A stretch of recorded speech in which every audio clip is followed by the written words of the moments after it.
السلام عليكم ورحمة الله وبركاته. أهلا وسهلا بحضراتكم في قناة تعليمولوجي. طبعا أنا اخترت كتاب المعاصر في السلسلة دي علشان أبدأ أشرح فيها الدروس الخاصة باللغة الإنجليزية English. طبعا فهنبدأ في السلسلة دي في سلسلة برايمري 6 الصف السادس الابتدائي في كتاب كونكت. طبعا أنا بشرح فيها الكلمات واشرح فيها الجرامر ونحل فيها الأسئلة اللي موجودة بشكل مبسط ونحاول نفهم المعلومة على قد ما نقدر. وطبعا لو في اي تعليق لحضراتكم او اي ملاحظات يا ريت تسيبوها لي في التعليقات علشان نقدر نتناقش فيها ونوصل لانسب شرح ان شاء الله يفيد اولادنا بشكل جميل وبشكل سهل ان شاء الله.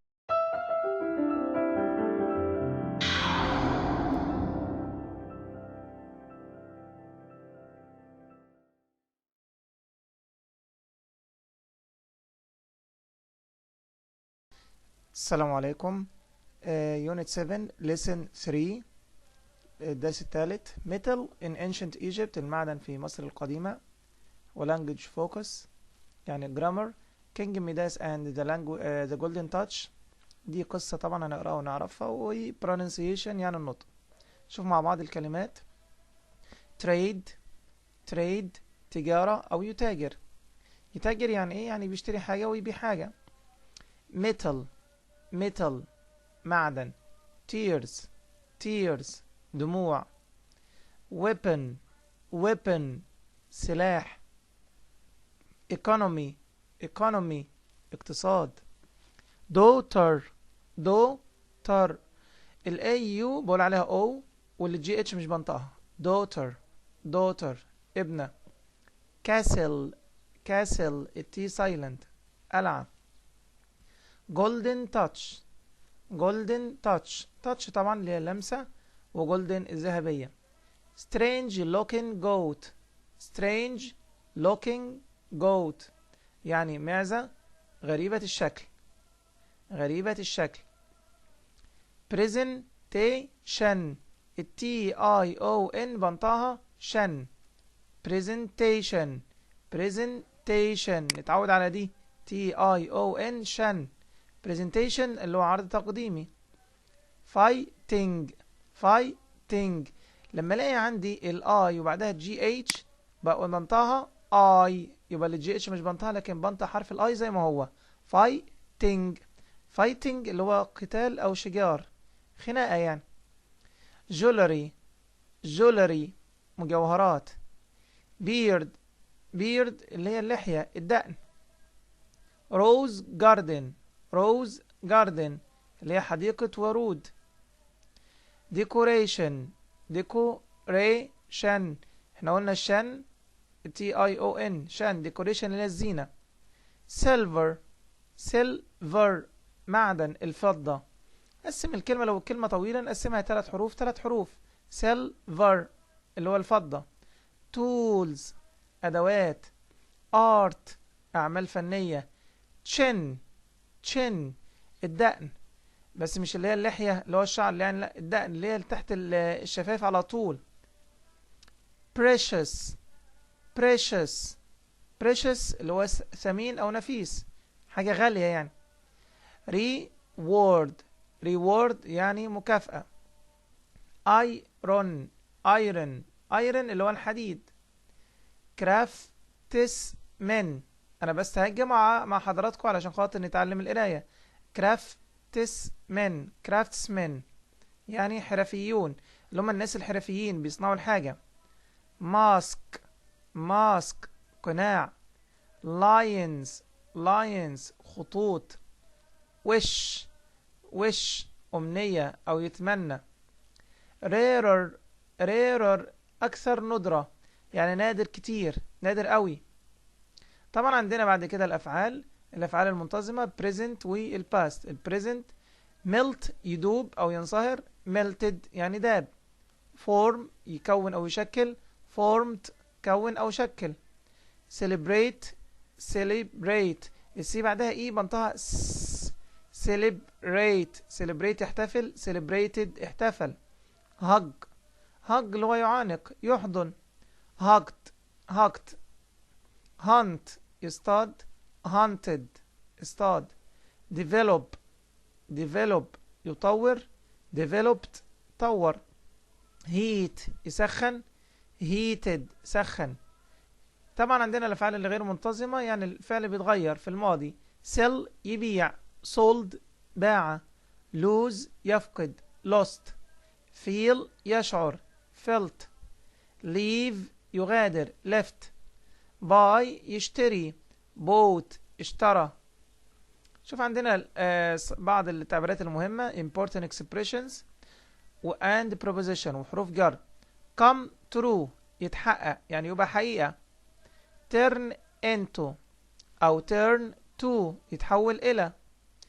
material thing يعني شيء مادي، احنا بنترجم بين اليمين للشمال لما يكون في صفة وموصوف. material thing شيء مادي.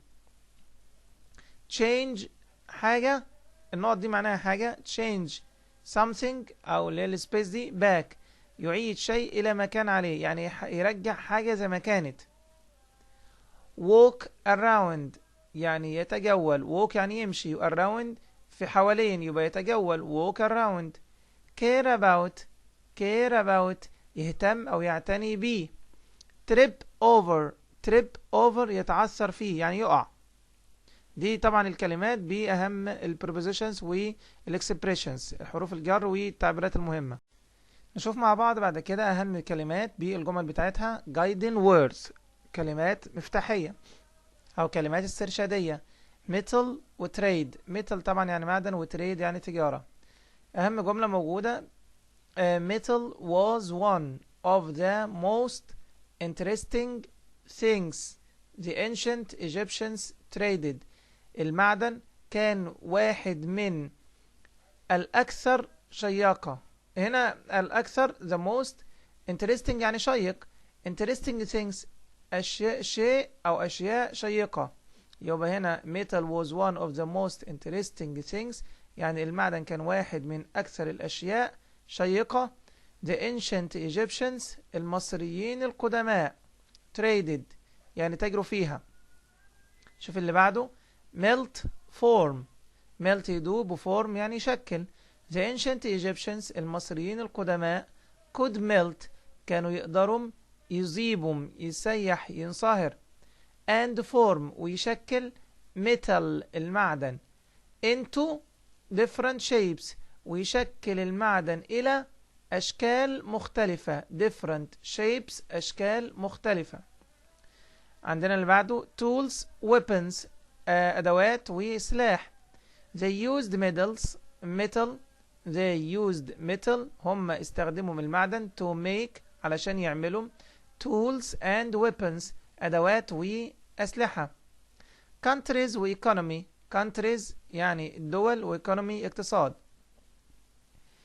trade with other countries التجارة مع دول أخرى بلاد أخرى. other countries دول أخرى، نحفظ الكلمة دي other countries دول أخرى. helped the ancient Egyptian ساعدت المصريين القدماء. economy يبقى الاقتصاد المصري القديم.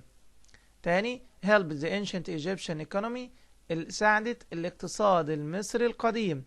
to develop أن يتطور، أن يتطور دي طبعا أهم كلمات وأهم جمل في الدرس. نشوف مع بعض دلوقتي listening and reading. Angie's and Dalia's class presentation يعني عرض تقديمي في الفصل بتاع داليا وإنجي. طبعا نشوف أول حاجة الجمل عندنا. Our class presentation is about trade in ancient Egypt يعني العرض بتاع فصلنا، العرض التقديمي لفصلنا هيكون عن التجارة في مصر القديمة. I am Angie أنا إنجي and this is Dalia ودي داليا. this is داليا لما أكون بعرف حد أقول this is كذا وأقول اسمه. the ancient Egyptians المصريين القدماء bought from and sold اشتروا من and sold وباعوا many things أشياء كتيرة to different countries إلى to هنا معناها إلى different countries بلاد أخرى أو مختلفة. This is called trading ده بيسمى إيه؟ trading إنك بتشتري وتبيع. داليا can you tell us what kinds of things the ancient Egyptians traded؟ هل هل انت تستطيعي، هل انت تقدري، نترجمها كده، هل انت تقدري. tell us تقول لنا، تخبرينا. what kinds ما الأنواع of things أنواع الأشياء the ancient Egyptians traded المصريين القدماء تجروا فيها. طبعا هنا thanks إنجي، شكرا يا إنجي. well حسنا. one of the most interesting things واحد من الأشياء المهمة جدا they traded with other countries was metal هم تجروا فيها مع دول أخرى كانت المعدن. the ancient Egyptians المصريين القدماء first found metal in rocks around 7,000 years ago المصريين القدماء أول ما وجدوا المعدن في الصخور حوالي 7000 سنة مضت. they heated the rocks هم سخنوا الروكس الحجارة and took out the metal parts وطبعا استخرجوا أجزاء المعادن. they learned هم اتعلموا that metal إن المعدن was harder كان أكثر صلابة than stone من الحجر and that they could melt and make different shapes with it وإن هم كانوا يقدروا يسيحهم ويعملوا أشكال مختلفة من المعدن. it هنا عايدة على المعدن. طبعا هي سألتها that's fascinating يعني ده مدهش. داليا thank you. what did you use the metal for ماذا what did they use the metal for ماذا هم استخدموا. طب وهنا did احنا قلنا did هنا ملهاش معنى، انا بسميها auxiliary verb يعني فعل مساعد علشان خاطر ده عايز اقول ان الفعل اللي عندي ده في الماضي. what did they use ماذا هم استخدموا the metal for المعدن فيه يعني استخدموا المعدن في ايه. طبعا هنا قالت they used it to make tools and weapons هم استخدموا المعدن لكي يصنعوا أدوات وأسلحة. so that لذلك they could hunt on the land هم كانوا يقدروا يصطادوا على الأرض and grow things ويزرعوا أشياء like food زي الأكل more easily أكثر سهولة بسهولة جدا. gold was a popular metal for making jewelry الذهب كان مشهور معدن مشهور for making jewelry علشان يتعمل بيه المجوهرات and decorations والزينة. silver was also used والفضة أيضا كانت تستخدم but it was rarer بس هي كانت أكثر ندرة يعني مش الموضوع ما كانش منتشر قوي كان نادر.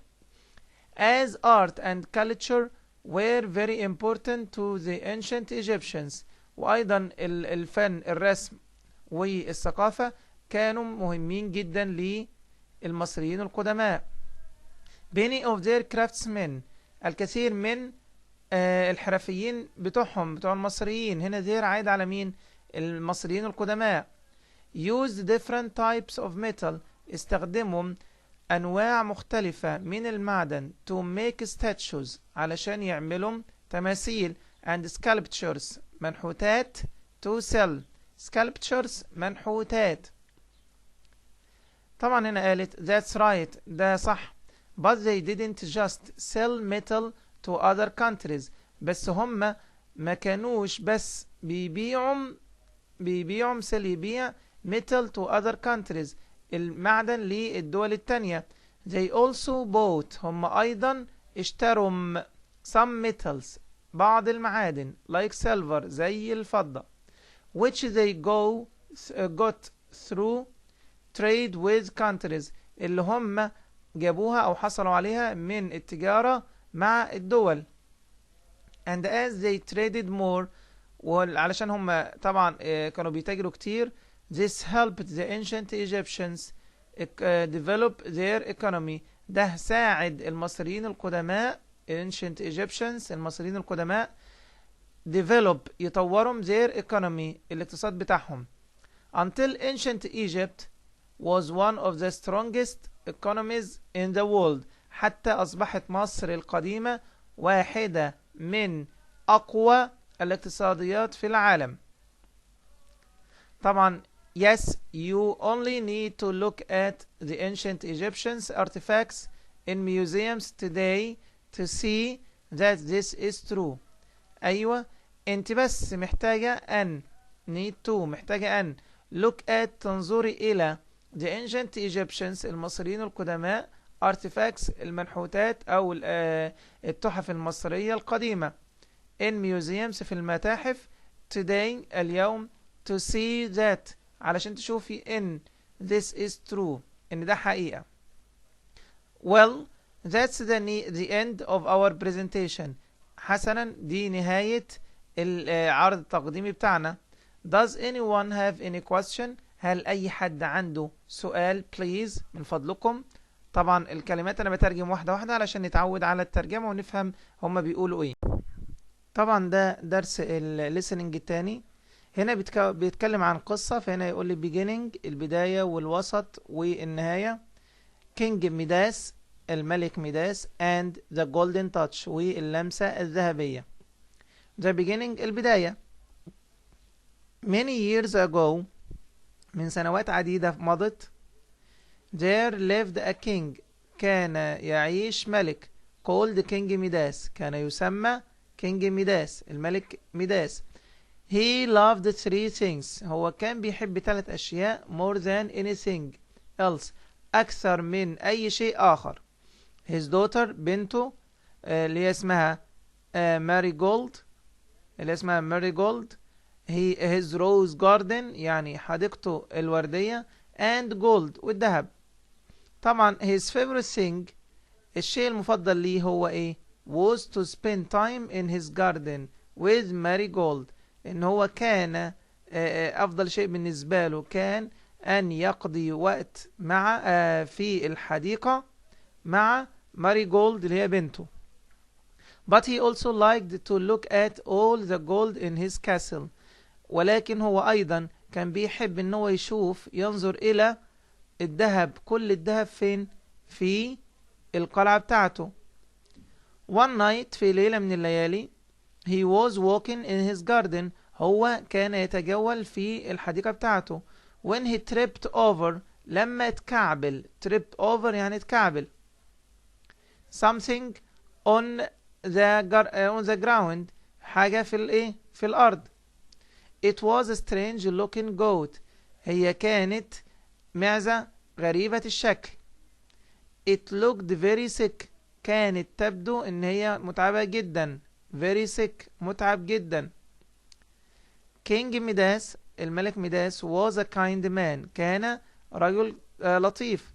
So he took the goat لذلك هو خد الماعز into his castle إلى القلعة بتاعته. There he gave it food and a warm bed هناك هو اداها أكل وطبعا سرير دافي. In the morning في الصباح the goat felt much better المعزة شعرت بتحسن كبير. The middle يعني الوسط وسط القصة. I would like to thank you King ميداس أنا عايز أشكرك أنا أحب أن أشكرك King ميداس. said the goat المعزة قالت What would you like more than anything else in the world ماذا تحب أكثر شيء more than anything أكثر شيء else in the world أكثر حاجة في الدنيا أنت بتحبها إيه. King ميداس thought for a minute King ميداس فكر في للحظة لدقيقة قصدي عفوا for a minute لدقيقة. Then said بعد كده قال I would like everything I touch to turn into gold أنا أحب كل شيء أنا ألمسه يتحول إلى ذهب. Okay said the goat ماشي المعزة قالت and made the king's wish come true وخلت أمنية الملك تتحقق come true تتحقق. King ميداس was very excited King ميداس كان مبسوط جدا. After the goat left لما المعزة مشيت he walked around the castle هو مشي وتجول في القلعة. When he touched the chair لما لمس الكرسي it turned to gold. اتحولت إلى ذهب. when he touched his bed. لما لمس. when هنا معناها عندما هو لمس السرير بتاعه. it turned to gold. اتحولت إلى ذهب. to أيضا to celebrate علشان يحتفل. he asked for a special meal. هو طبعا طلب وجبة خاصة. but when he touched the food. ولكن عندما هو لمس الطعام he couldn't eat it. ما قدرش ياكله. ليه؟ because it turned to gold. لأنها تحول إلى الذهب اللي هو الأكل، يعني it هنا معايدة على الأكل. then he went outside into the garden. بعد كده هو خرج برا into the garden إلى الحديقة to find marigold. مين هي؟ علشان يلاقي مين؟ marigold. مين هي marigold؟ بنته. when he hugged her. عندما هو حضنها. hugged her حضنها. she also turned to gold. هي أيضا تحولت إلى الذهب. طبعا هيكون هنا the end النهاية اللي حصل. King Midas started crying. بدأ يعيط. please come back goat. يا ريت ترجعي يا معزة. come back يعني ارجعي. he said I can't lose marigold. أنا ما أقدرش أفقد marigold. his tears fell on his precious roses. يعني الدموع بتاعته وقعت على الورد الثمين بتاعه. and they turned to gold. وتحولهم إلى ذهب. but he didn't care about roses or gold anymore. لكن هو ما كانش بيهتم. didn't care about لم يهتم ب roses الورد or gold anything أو الذهب anymore تاني، يعني خلاص ما بقاش بيهتم بالحاجات دي. he just wanted to save his daughter. هو بس كان عايز to save and ينقذ his daughter بنته. the goat heard the king. the goat المعزة heard the king Midas. سمعت king Midas and returned to change everything back to how it was before. وطبعا وحولت to return to change everything رجعت كل شيء اتغير إلى ما كان to how it was before زي ما كانت قبل كده. thank you so much said King Midas. شكرا لك جدا. King Midas قال I will never think gold is so important again. أنا أبدا مش هفكر إن الذهب هو مهم جدا مرة تانية. طبعا ده كان كلام الملك. نشوف مع بعض اللانجوج فوكس اللي هو التركيز اللغوي. preposition of place يعني حروف الجر. طبعا in front of أمام. احنا بنتكلم على القطة. in front of قدام أمام. on على. in في. behind خلف ورا شيء. between يعني ما بين كذا وكذا. next to بجوار جنب. under يعني تحت.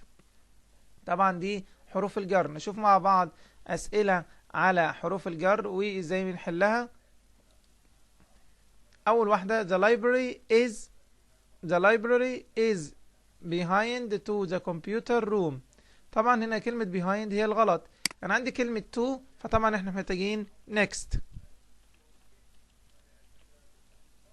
طبعا ليه next؟ لأن next بيجي معاها to. next to. نشوف مع بعض تاني واحدة the boy is hiding. الولد بيستخبى أو مستخبي. the tree I can't see him. أنا مش قادر أشوفه. طبعا behind هي الإجابة الصحيحة لأن هو بيستخبى ورا. اللي بعده the teacher's desk يعني المكتب بتاع المدرس is بيكون إيه بقى؟ the board and the window السبورة والشباك. يبقى طبعا طالما في مكانين أو حاجتين يبقى لازم يكون between ما بين السبورة والشباك. the television is front of the couch طبعا in front of. the calendar is next طبعا next معاها to. There is a photo. يوجد صورة. There is يعني يوجد. A photo يعني صورة. طبعا بتكون فين؟ على الحيطة اللي هي on the wall. There are many animals. The forest. يوجد حيوانات كتيرة في الغابة اللي هي in the forest. اللي بعده there are some trees in front of اللي هي F واحدة أمام. طبعا نشوف هنا دي عن توت عنخ آمون. شايفين توت عنخ آمون اهو التمثال بتاعه. عندنا between و in و on و under. One of the most beautiful artifacts from ancient Egypt. واحد من التحف الفنية في مصر القديمة الجميلة جدا is توت عنخ آمون's mask. اللي هو ايه؟ قناع بتاع توت عنخ آمون. which was found his tomb. اللي هو اتوجد فين؟ in his tomb. the mask is gold. القناع طبعا ذهب. with blue lions gold lions. with blue lions gold lions. بخطوط زرقاء ها gold lions وخطوط ها gold. طبعا بتبقى between ما بين خطوط اللي هو الذهب. his chin is a chin beard. عفوا طبعا هنا chin اللي هي دي دقنه. chin beard يعني لحية. يبقى under his chin تحت. there is also a snake يعني يوجد ها snake. the top of his head على راسه اللي هي ايه on. شوف مع بعض general exercises يعني تمارين عامة على lesson 3. تاني سؤال the ancient Egyptians needed. المصريين القدماء كانوا محتاجين to hunt animals for food. طبعا weapons. اللي بعده number 2 gold was a popular metal for making jewelry. طبعا الكلمات احنا قريناها وقلنا معناها. not means buying and selling things. نشتري ونبيع حاجات اللي هي ايه trading. اللي بعده the princess is the king's. البرنسس اللي هي الأميرة بتكون مين؟ بنت الملك the king's daughter. شوف السؤال اللي بعده ancient Egyptian artifacts are amazing. one of the most beautiful artifacts. واحد من أحسن القطع الفنية. artifacts from ancient Egypt is توت عنخ آمون's mask. بيكون ايه؟ قناع توت عنخ آمون. it was found in his tomb. اتوجد فين؟ طبعا لقوه فين؟ في التومز. توم اللي هي الايه؟ المقبرة. the space is gold. هو ايه اللي جولد؟ الذهب اللي هو الماسك. with blue lines between gold lines. بخطوط زرقاء ما بين خطوط الذهب. under his chin is a chin beard. there is also a snake on the top. طبعا احنا لسه مجاوبين الكلام ده فوق. شوف بعد كده القطعة the ancient Egyptians built the pyramids. pyramids اللي هي الأهرامات many years ago. the pyramids are big كبيرة. old buildings مباني قديمة. shaped like triangles كأنها مثلثات. they were made by clever people a very long time ago. من سنين ما فاتت. ناس اللي طبعا مهرة clever people ناس مهرة شاطرين يعني. the pyramids of Giza in Egypt. الأهرامات في مصر. الأهرامات في الجيزة في مصر are very famous مشهورة جدا. they were built as special tombs for important kings and queens. يعني الأهرامات اتبنت كمقابر خاصة. مقابر خاصة للملوك والملكات المهمين. these pyramids are still standing today. الأهرامات دي موجودة لحد دلوقتي. today اليوم. and many people وناس كتيرة visit them بيزوروها because the ancient Egyptians لأن المصريين القدماء built them with granite بنوها بالإيه؟ بالجرانيت. a very hard stone يعني ده معدن حجر أو صخر قوي جدا. أول سؤال the main idea of the text is about إيه؟ طبعا بيتكلم على البيراميدز. تاني سؤال the underlined special دي معناها إيه؟ means يعني معناها unusual غير عادي، ما هو مميز. The pyramids of Giza are in الأهرامات في الجيزة بتكون فين؟ طبعا الجيزة موجودة في مصر. السؤال اللي بعده هنا comment answer the following question. نجاوب على السؤال what do the pyramids look like يعني يشبه، يعني الأهرامات شبه إيه؟ تعالوا نشوف هنا الأهرامات كانت شبه إيه؟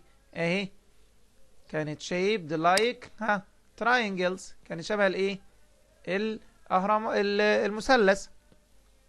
طيب السؤال اللي بعده why were the pyramids built؟ ليه الأهرامات اتبنت؟ الأهرامات اتبنت ليه؟ طبعا كانت هي مقابر اهي built as special tombs for important kings and queens، مقبرة للملك والملكة. بعد كده سؤال الترتيب. أول حاجة the house the tree the tree، نصغر بس الخط شوية.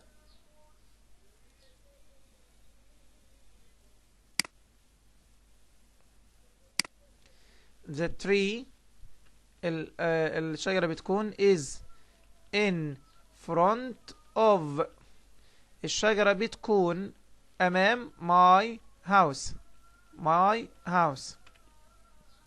السؤال الثاني they هم، لما الاقي عندي كلمة في الماضي حطها في الماضي، حطها الأول they used هم استخدموا ايه؟ metal المعدن to make علشان يعملوا ايه؟ tools الأدوات. اللي بعده the king الملك ماله was walking around. قلنا was walking around معناها كان يتجول فيه around the castle، كان يتجول حول القلعة. شو السؤال اللي بعده I put the bag to the table. طبعا ده حرف الجر اللي هي to، يبقى انا محتاج مين؟ next، لان بتبقى next معاها to next to. The park is the school and the museum.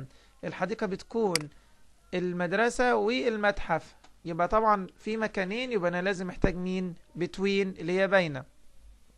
شو بعد كده البنكشويشن اللي هو علامات الترقيم. اول حرف طبعا capital thank you so much، وده اسم انسان لازم اول حرف منه كابيتال سامي، وفي الاخر نقطة هو حاططها لي اصلا، يبقى انا عندي التي كابيتال والاس كابيتال، ده كده الاتنين اللي هو عايزهم طبعا. ونشوف حضراتكم في الدرس القادم ان شاء الله.